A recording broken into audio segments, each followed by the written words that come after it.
నొప్పి మాయం, సర్జరీ దూరం. మోకాలు మరియు నడుము నొప్పులను ఇకపై భరించాల్సిన అవసరం లేదు. ఆపరేషన్ లేకుండా అత్యాధునిక చికిత్స. Indo British advanced pain clinic. సంప్రదించండి 9807556889. గులాబీ పార్టీకి ఉమ్మడి జిల్లాలో నిన్న మొన్నటిదాకా ఆ ఇద్దరు నేతలు రెండు కళ్ళు కలిసే జిల్లాను శాసించారు. అసెంబ్లీ ఎన్నికల్లో బీఆర్ఎస్ తరపున గెలిచింది కూడా ఆ ఇద్దరే. అలాంటి వాళ్ళిప్పుడు ఉప్పు నిప్పులా మారిపోయారు.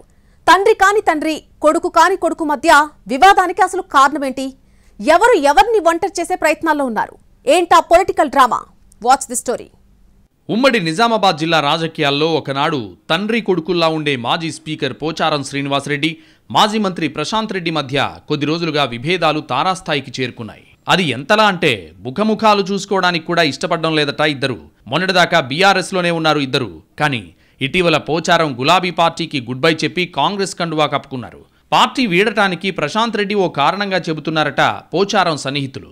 జిల్లా రాజకీయాలకు వచ్చేసరికి కేసీఆర్ ఇద్దరిని రెండు కళ్లలా చూసేవారని, అలాంటిది పోచారం పార్టీ మారడం ఒక విధంగా బీఆర్ఎస్కు షాకేనన్న టాక్ ఉంది. అటు మాజీ స్పీకర్ వర్గం మాత్రం ఆయన పార్టీ మార్పునకు బలమైన కారణమే ఉందని అంటోంది.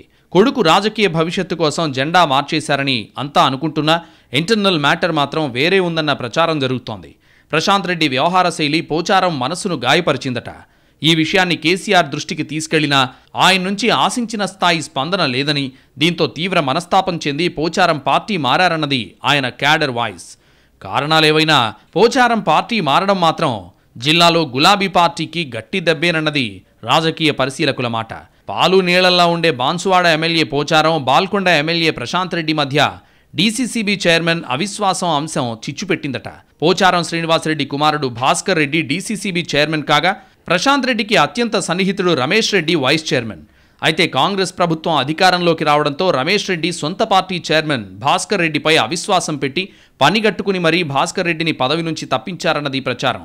ఈ వ్యవహారంలో జోక్యం చేసుకోవాలని ప్రశాంత్ రెడ్డి సొంత గ్రామం వేల్పూర్ సొసైటీ చైర్మన్గా ఉన్న రమేష్ రెడ్డిపై అవిశ్వాసం పెట్టాలని కోరారట పోచారం. కానీ ప్రశాంత్ రెడ్డి నుంచి ఆశించిన స్పందన లేకపోవడంతో మాజీ స్పీకర్ హర్ట్ అయినట్టు తెలిసింది. సొంత పార్టీ నేతపై అవిశ్వాసం పెట్టి పార్టీ క్రమశిక్షణను ఉల్లంఘించినా చర్యలు తీసుకోలేదంటూ పార్టీ అధినేతకు ఫిర్యాదు చేశారట పోచారం. కానీ అట్నుంచి కూడా సేమ్ రిజల్ట్ వచ్చినట్టు చెప్పుకుంటున్నారు.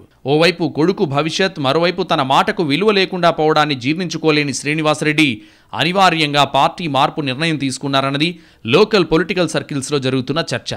సరే, జరిగిందేదో జరిగిపోయిందని అనుకునే లోపే తన మార్క్ అసలు సిసలు రాజకీయం మొదలుపెట్టారట మాజీ స్పీకర్. ఉమ్మడి నిజామాబాద్ జిల్లా బీఆర్ఎస్ కీలక నేతలు, మాజీ ఎమ్మెల్యేలను కాంగ్రెస్లో చేర్పించే బాధ్యత తీసుకున్నట్లు తెలుస్తోంది.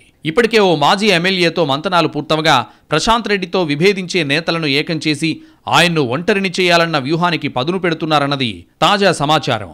దీంతో ఉమ్మడి జిల్లాలో పొలిటికల్ హీట్ పెరిగిపోతోంది. ఇన్నేళ్లు ఒకే పార్టీలో ఉండి తండ్రి కొడుకుల్లా మెలిగిన నేతల మధ్య వైరంలో ఎలాంటి ఇంట్రెస్టింగ్ ట్విస్టులుంటాయోనని ఆసక్తిగా చూస్తున్నాయి రాజకీయ వర్గాలు.